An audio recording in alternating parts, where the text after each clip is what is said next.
il faut faire comme Jésus a fait. Il a parlé du royaume qu'il a amené. Regardons sa vision maintenant. Jésus leur dit, ma nourriture est de faire la volonté de celui qui m'a envoyé et d'accomplir son œuvre. Ne dites-vous pas qu'il y a encore 4 mois jusqu'à la moisson?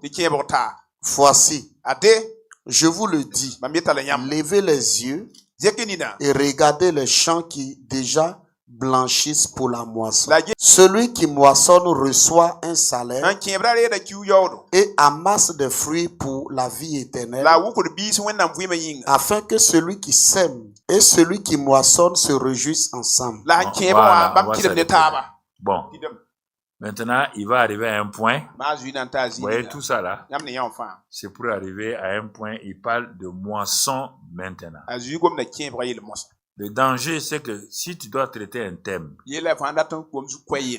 si tu dois ensemencer un sol, tu n'as pas débroussaillé, tu n'as pas fait, tu viens seulement, tu as les graines, tu as une pioche, tu ouvres le sol, tu mets là-dedans, ça va être la parabole du semeur, où le semeur a semé parmi les épines et chose n'a pas marché. Ne prends pas un thème pour l'aborder directement sans débroussailler, tout préparer afin que le sol soit bien. Le quatrième sol qui a porté un grain 30 pour 30, 30 pour 1, 60 pour 1, 100 pour 1, c'est un terrain qui a été débroussaillé. On a enlevé les épines et les herbes, on a enlevé les cailloux. C'est un terrain qui n'était pas au bord du chemin. C'est pourquoi il a donné un résultat. Jésus te dit ici, il dit, comme je suis descendu pour faire la volonté, maintenant il appelle cette volonté-là, il dit ma nourriture. La nourriture, c'est très important. Ma nourriture est de faire la volonté de celui qui m'a envoyé. Si tu prends cette phrase, tu vas le comparer à la phrase de Jean 6 là, tu verras, il y a entre ma nourriture, sinon il va te dire, je suis descendu pour faire la volonté de celui qui m'a accompli. C'est ça. Donc, on te dit ici, il te dit que lui, il est descendu et que lui, ce qu'il mange là, sa nourriture, c'est la parole de Dieu, c'est la volonté de Dieu. Mais ça veut dire quoi? Exactement. Ça veut dire quoi, Seigneur? Il dit ça sous forme de question. Ne dites-vous pas que vous avez dit que il y a encore 4 mois jusqu'à la moisson. Vous avez dit que le temps de la moisson n'est pas arrivé. Et qu'il y a encore 4 mois. Ça, selon vos pensées humaines. Écoutez, il nous parle. La moisson n'est pas là. Mais moi, il dit, mais voici, je vous le dis. Levez les yeux et regardez les champs qui déjà blanchissent pour la moisson. Vous vous dites qu'il reste 4 mois. Moi, je vous dis, maintenant même, levez les yeux et regardez les champs qui déjà blanchissent pour la moisson. C'est-à-dire la moisson est là. Elle est avec vous. Elle est partout. Ah bon? Elle est où? Allons dans Matthieu 9. Allons dans Matthieu 9. On va voir. Quand Jésus dit que la moisson est là, il ne faut pas attendre. Matthieu 9, 35. Commence à 35. Regardons ce que la Bible dit. Jésus parcourait toutes les villes et les villages, enseignant dans les synagogues, prêchant la bonne nouvelle du royaume et guérissant toute maladie et toute infirmité. Voilà. Ça, c'est pour démontrer le royaume. Il faisait ça. Mais regardez le verset qui suit et on va voir ce qu'il a dit dans Jean là. Levez les yeux, regardez, la moisson est déjà là. Mais vous vous dites que la moisson, il reste 4 mois. Ça, c'est vos pensées à vous. Regardez le verset 36.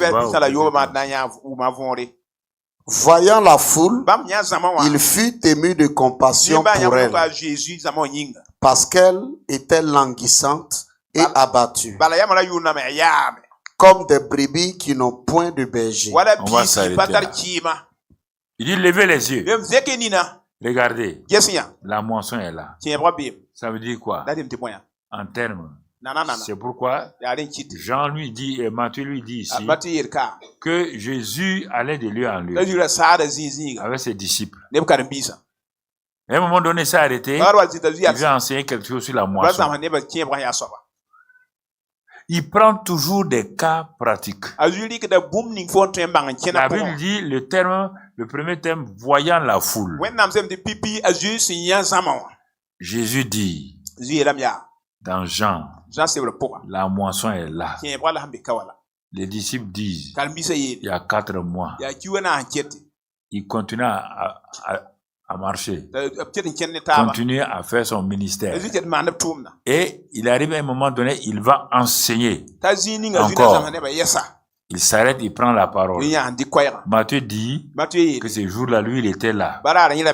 Donc, tu comprends. Voilà ce qu'il a dit. Quand il guérissait les gens, à un moment donné, il a regardé. Il dit, voyant la foule. Voir. Mon ami, c'est important. Dans la Bible, il y a plusieurs questions sur le verbe voir. Il dit à Jérémie, que vois-tu? Ce qu'on voit est ça c'est important. Il y a la moisson.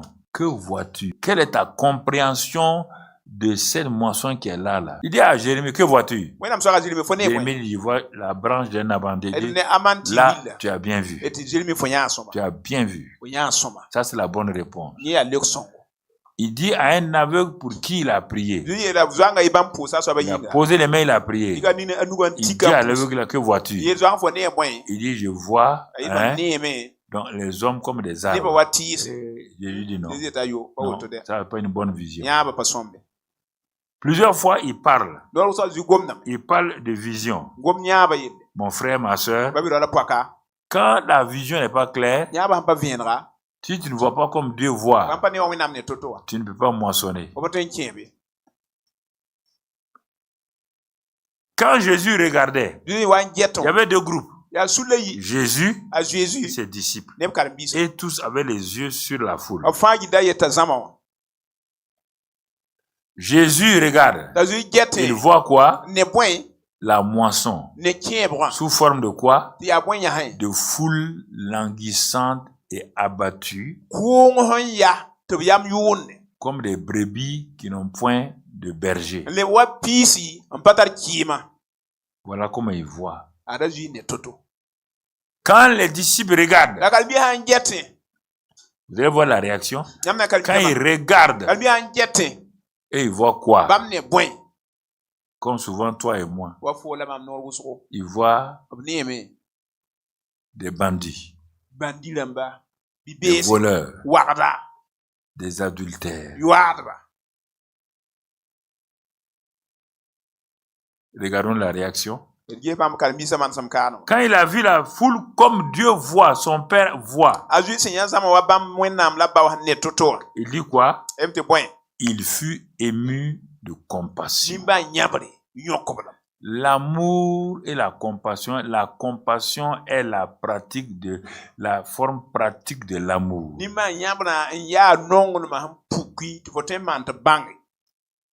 Quand il a vu la foule comme le Père voit, languissante, abattue, le jour que tu verras tes voisins, non pas comme un dealer, non pas comme un voleur, non pas comme un soulard, la compassion va se manifester.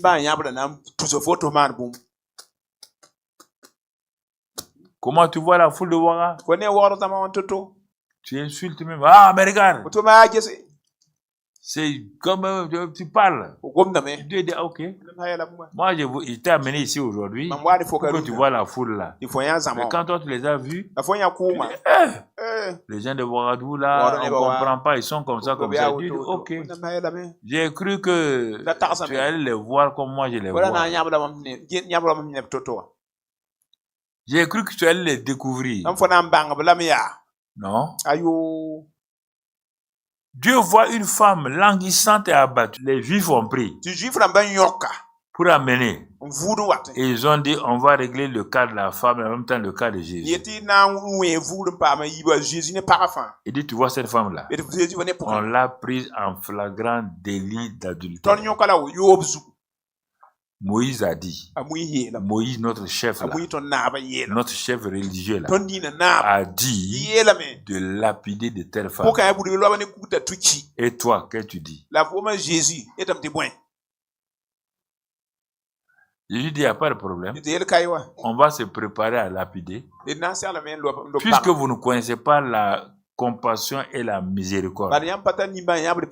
Comme vous connaissez, quand vous voyez les gens, vous les jugez à leurs actes alors qu'ils ont plus de problèmes que ça. Moi, j'ai amené la grâce. Moïse est venu avec la loi. La loi est intraitable. La loi n'a pas de compassion. La loi juge. Elle frappe. La grâce ne fait pas ça. Ok. Pourquoi vous voulez appliquer la loi là? Et pour la loi, ceux qui peuvent appliquer la loi, eux-mêmes doivent être corrects. Il n'y a pas de problème. On va prendre la voie de la loi. Très bien. Alors, levez vos cailloux. Enfin, il est d'accord avec nous. Il est d'accord avec nous. Cette fois-ci là, il est d'accord. Levez. 5, 4, 3, 2. Oh, il est d'accord avec nous. Enfin, Jésus est d'accord avec nous. 1. Ils n'ont pas entendu 0. Ils ont entendu quoi? Que c'est lui qui n'a pas de péché jette la pierre. Des bandades. Des bandades. Ça a commencé par les vieux. Ils ont posé leur caillou. Les jeunes lui ont dit, ça fourre là. Si Jésus dit, la femme là a été prise de flagrant délit d'adultère. Jésus dit que celui qui n'a jamais péché comme elle jette la pierre. Et que les vieux là ont posé. Donc les vieux là, ils cachent, ils font quoi? Ce que la femme l'a fait, les vieux là font. Ils ont posé leur caillou, ils sont partis. Il faut faire attention de juger les gens. Dieu va te honir. C'est Dieu qui honit les gens. C'est pas Satan. Ok. Continue à faire le yo. Continue. Quand il va t'attraper, il va te révéler aux gens. Plus personne ne va t'acheter même 1 franc.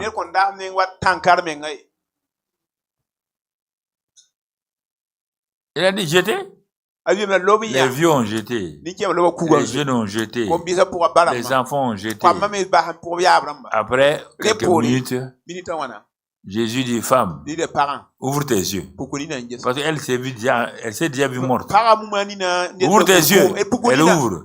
Elle dit, regarde autour de toi. Où sont ceux qui t'avaient condamné?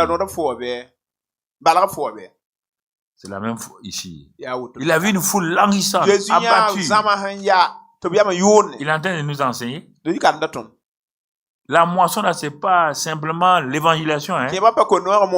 Il faut la bonne vision, la compassion, aimer de compassion. Il faut aller te préparer.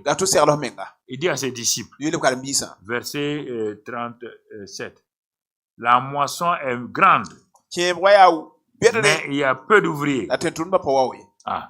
Priez donc le maître de la moisson d'envoyer les ouvriers dans sa moisson. Donc le problème, ce n'est pas que la moisson n'est pas là.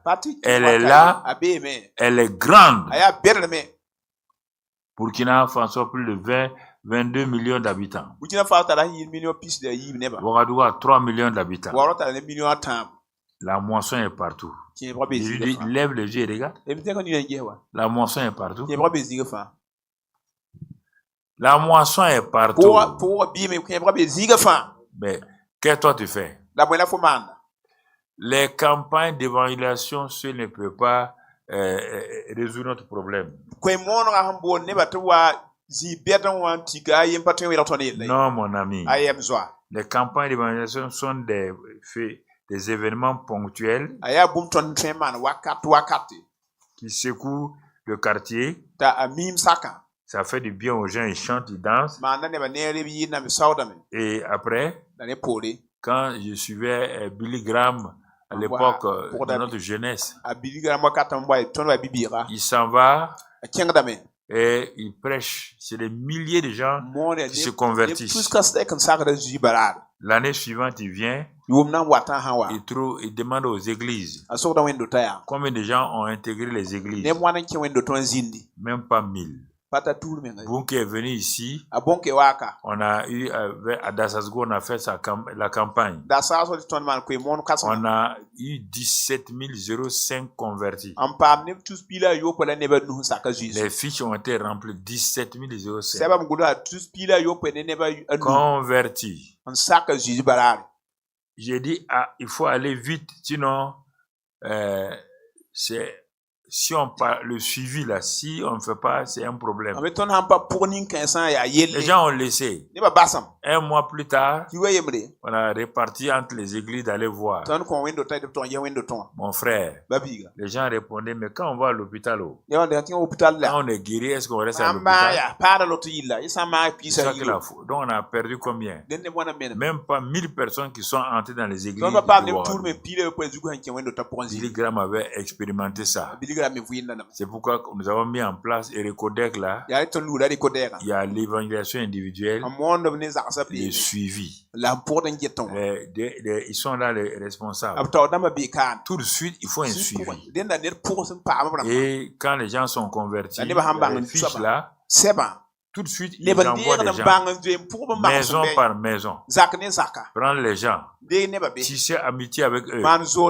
Même s'ils ne viennent pas à l'église automatiquement, tisser amitié. La stratégie, c'est de mettre en place le Recodec. Un régiment, on a fait comme un militaire. Régiment, dirigé par l'évangéliste Traoré. Et 4 bataillons.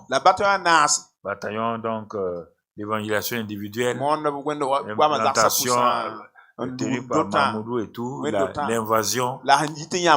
Bon, comme chose à faire et Josué a fait, les stratégies et les tactiques. Ce qui fait que, au bout d'une année, donc, vous voyez ça, 2000 convertis dans les églises. Regardez, au bout de 5 ans, ça fait des milliers de gens qui sont convertis et tout. Si tu pars, tu amènes quelqu'un à Christ, tu ne le suis pas, mais Satan va il va le vider. Il ne pourra pas tenir. Vous avez fait une campagne, oui, on a 300 personnes. Où sont-ils? Où sont les 300? Dimanche, vous dites, ceux qui ont été convertis, levez-vous. Il y a 30 personnes. Donc, vous avez perdu combien? 270 personnes. Donc, vous voyez, ce n'est pas de faire des campagnes. La suite. La suite est importante. L'intégration dans l'église. Il faut payer un prix. Il faut payer un prix. C'est important. Donc, vous voyez, ici, j'ai enseigné ça il y a plusieurs 20 ans à Brazzaville. Il y avait la conférence panafricaine. C'est ça que j'ai enseigné à l'époque à Brazzaville. Il y avait un grand théologien qui est venu des États-Unis. Il voulait faire des enseignements sur toutes ces choses-là. Il l'a invité. Moi, je n'ai rien dit. J'étais parti avec un frère qui est décédé maintenant. Donc, quand le gars a enseigné, il a donné de grandes choses sur théologie et tout ça. C'est bien. Alors quand j'ai pris Matthieu 9 là, quand je suis arrivé, voyant la foule, je me suis arrêté et dit, mais qu'est-ce que vous voyez? Il y a la différence entre la vue et la vision. La vue, c'est la fonction des yeux pour voir les réalités. La vision, c'est la fonction du cœur. Sans vision, donc votre cœur ne part pas loin. Donc c'est la vision, c'est l'élément du cœur. Quand j'ai développé ça, le théologien là s'est levé. Il dit que lui n'a jamais entendu ça. Il a fait des applications. Il dit c'est pas possible. C'est ça même. Donc il m'a laissé la place désormais. C'est moi qui prêchais maintenant. Il dit que lui il s'assoit, il va m'écouter. Il dit mais c'est ça mon ami. Jésus était un théologien pratique. Toute théologie qui n'est pas pratique n'est pas théologie. C'est simplement de la diversion. Donc, il faut que ta théologie là soit pratique. Ce n'est pas pratique, ça ne sert à rien. Donc, la vision là, la moisson est grande. Il y a peu d'ouvriers. Priez donc le maître de la moisson d'envoyer des ouvriers dans sa moisson. Après donc la vision, la compassion, la génuflexion de la prière. Quatrième chose, puis ayant appelé chapitre 10 maintenant, puis ayant appelé ses 12 disciples, il leur donnera le pouvoir de chasser les esprits impurs. Après c'est l'onction et l'autorité. Il faut les 5 choses. Quand tu vois une moisson, si tu ne développes pas ces 5 choses-là, rien ne s'est passé. On ne peut pas récolter la moisson sans la bonne vision, sans la compassion, sans l'intercession ou la génuflexion, sans l'onction et l'autorité. Ce sont les 5 choses que Dieu a données ici. C'est ça qui te donne d'être un bon moissonneur, une bonne moissonneuse. Et c'est ce qui fait que dans Actes 10, 39, 38, il est écrit que Dieu a oint le Saint-Esprit de force, Jésus de Nazareth, qui allait de lieu en lieu, faisant du bien et délivrant tout ce qui était sous l'emprise du diable. C'est ça qui a donné à Jésus ça. Non seulement il avait la vision, la compassion, l'intercession ou génuflexion, donc et il avait l'onction et l'autorité. Et c'est ça qui a donné un ministère de moissonneur réel. Donc je suis en train de l'entrer dans je suis en train de planter le décor. Je dois m'arrêter et je dois rentrer en moi-même. Je dois regarder pourquoi je suis dans le ministère de témoin. Jésus a dit qu'il est le Fils de l'homme. Il n'a pas moissonné en tant que Dieu. Il a moissonné en tant qu'homme. Homme loin. Homme rempli d'amour, de compassion, de miséricorde. Homme qui aimait aller dans la présence du Père, prier pour que ce que le Père lui a donné puisse se réaliser. Et quand je suis là aujourd'hui, pour cette séance d'entrée là, qui me fait simplement réfléchir au thème. On est en train de débroussailler le thème. Alors, je dois m'arrêter et regarder attentivement. Qu'est-ce que moi, en tant que chrétien, témoin, ou bien dans le ministère, quelle est la passion de mon cœur pour la moisson?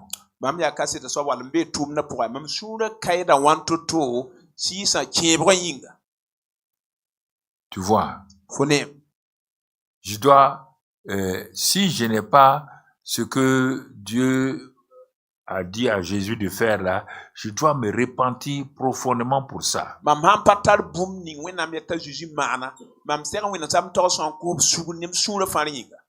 La moisson est une réalité que Dieu veut que nous puissions voir. Il dit que vous dites et moi je vous dis levez. Donc tu vas croire à ce que Jésus a dit ou bien tu crois à ce que toi tu penses.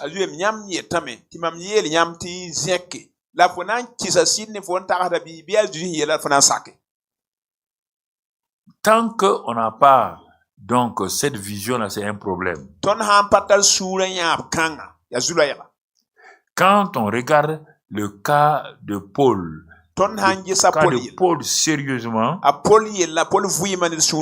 pourquoi il est devenu un moissonneur? C'est un homme, quand j'ai examiné, j'ai regardé, Paul parle de lui-même. Et la Bible parle de Paul. Paul, on dit, il a assisté à la mort d'Étienne. C'était un homme dont le cœur était tout entier au mal, tout entier. Donc, tout ce qu'il faisait négativement, on va le voir positivement. C'est le cœur qui détermine donc votre manière de travailler.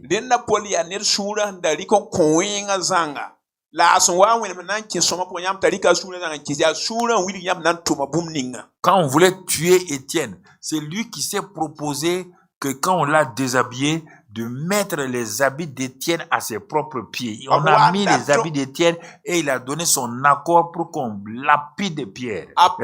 Étienne.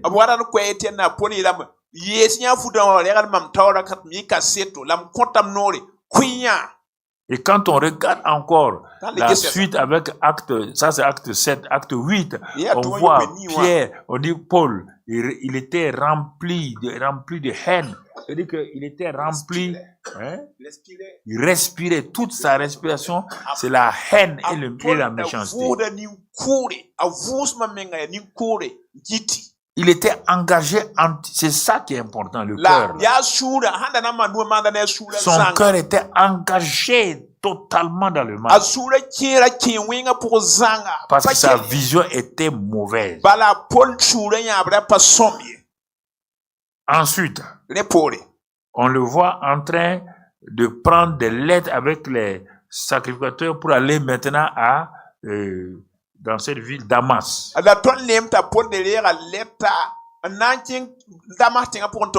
Il a décidé d'aller, tu vois bien, il décide d'aller. Et sur la route de Damas, il va rencontrer donc le Seigneur. Quand on regarde tout cela dans Acte 9, du verset 1 jusqu'au verset 6, on voit il est en train de lutter. Mais quand le Christ est arrivé à le vaincre,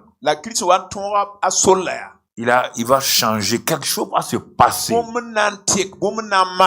homme dans le cœur et la passion et pour faire ce que son maître lui dit. Quand il a été vaincu, il est tombé, il a dit, que dois-je faire, Seigneur? Que veux-tu que je fasse? Il a changé de patron. Il dit Seigneur. Il appelle Jésus Seigneur. Il ne le connaît pas, mais il décide de se soumettre à ce Seigneur-là.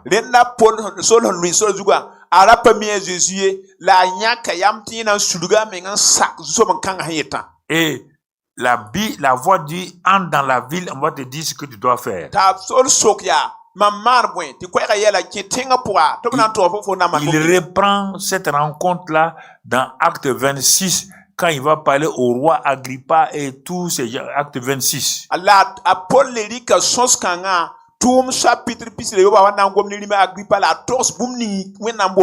Du verset 16 au verset 19.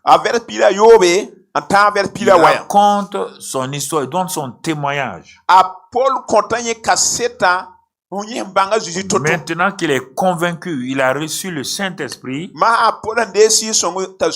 son cœur est entièrement tourné vers le royaume, vers la moisson. Paul n'hésite plus. De même que son cœur était dans le mal, totalement dans le mal. Maintenant son cœur est dans le bien. Il a la bonne vision. Dieu lui dit, sa vision et sa mission, qu'est-ce que c'est? On le voit dans Acte 26, si on peut. Acte 26, verset 16. On peut aller au verset 16. Verset 16. On peut commencer là-bas, 26, 16. Regardons, écoutons-le. Mais lève-toi et tiens-toi sur tes pieds, car je te suis apparu pour t'établir ministre et témoin des choses que tu as vues et de celles pour lesquelles je t'apparaîtrai. Vous voyez, il y a toujours une vision. S'il n'y a pas de vision, la bonne vision, c'est pas possible d'avancer. Tu ne peux pas voir la moisson parce que tu n'as pas une vision sur la moisson et tout. Regardez la suite. Regardez la suite.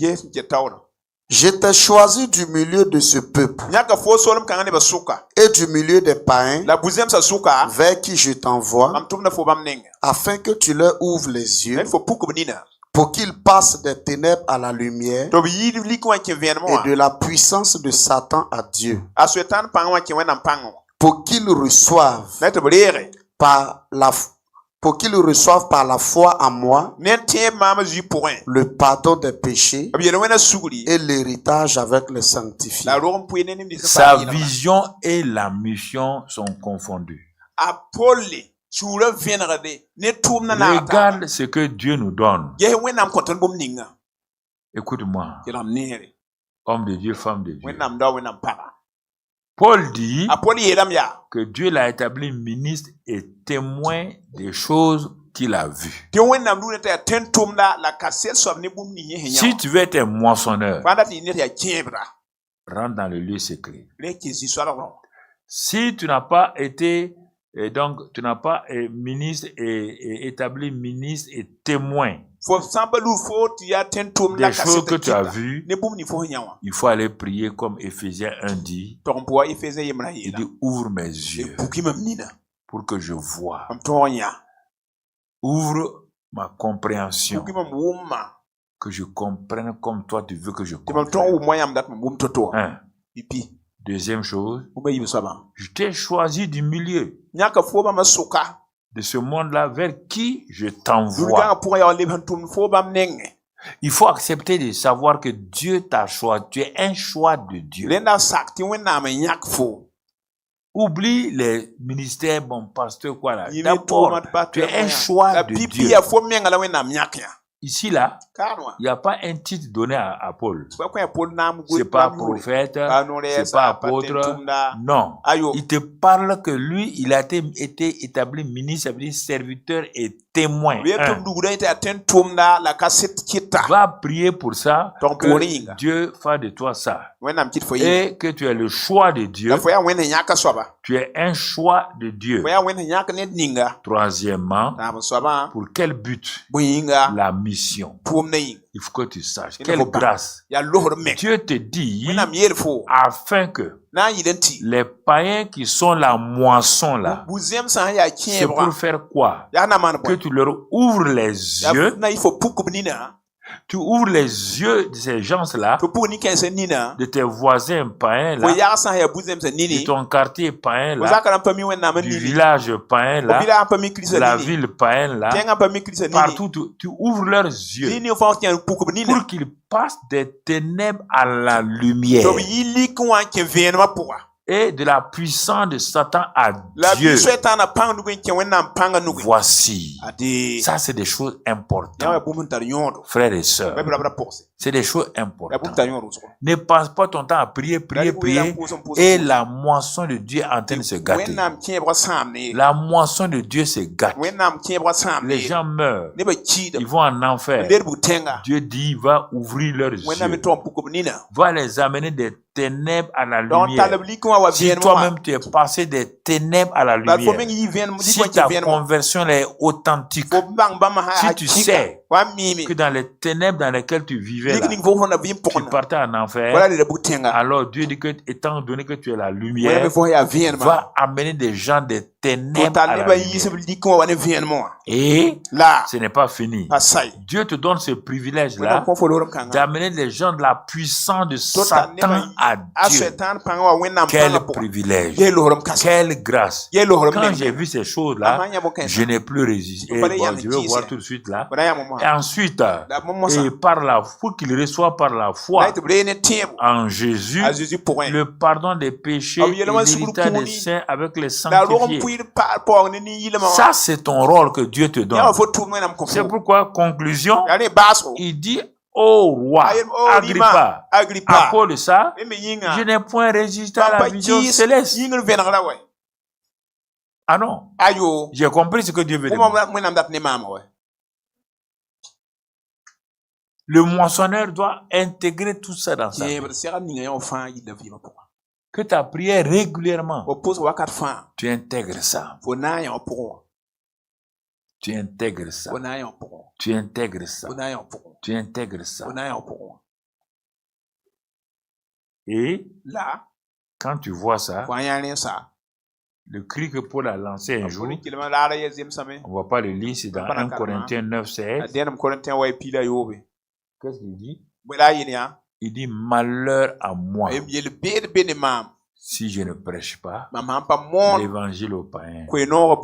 Il dit malheur. Quand il a compris ce que Dieu a dit, non. Quel que soit le ministère aujourd'hui dans lequel vous dites que Dieu vous a établi, Dieu voulait envoyer le voir. La chose principale, c'est que Dieu soit content. Et Dieu n'est pas content des gens qui sont guéris ou délivrés. Non. Il est content pour ce que toi, tu étais dans le camp ennemi. Quelqu'un est venu te parler de l'amour de Dieu. Tu as eu confiance en cet amour-là. Tu as dit, j'accepte ce que Dieu a fait. Puisque dans Romains 8, 32, Dieu n'a pas épargné son propre fils. Il l'a donné pour moi. À combien plus forte raison ne me donnera-t-il pas toutes choses avec lui? Père, je crois que ma conversion à toi, ou la conversion des païens là, donne la joie au ciel. Alors en ce moment-là, Dieu prend plaisir en toi. Ah oui, Dieu est content. Voici quelqu'un qui accepte ce que mon fils a fait. Mon fils a payé le prix. Il est venu mourir. Il a donné sa vie. Mon fils est devenu péché. Et à cause de ça, pour que les hommes soient sauvés, et cette femme-là, ce frère-là, ce fils-là, cet homme-là, a accepté de faire ce que mon fils est venu ordonner. Il y a la joie dans le ciel. Il y a la paix dans le ciel. Mais ne fais pas comme Jonas, où le fils aîné. Et il est parti. Il a eu toute la ville de Ninive. Mais il n'était pas content. Il voulait que les gens périssent. Comme Dieu a dit, la ville méchante, il voulait que les méchants périssent. Le désir de Dieu, c'est qu'il ne veut pas que quelqu'un périsse, mais qu'il ait la vie éternelle. Ne te laisse pas tromper par certains versets. Dieu n'a jamais voulu. Si les gens devaient périr, tu serais le premier à périr à longtemps. Ah ouais, tu serais la première à périr à longtemps.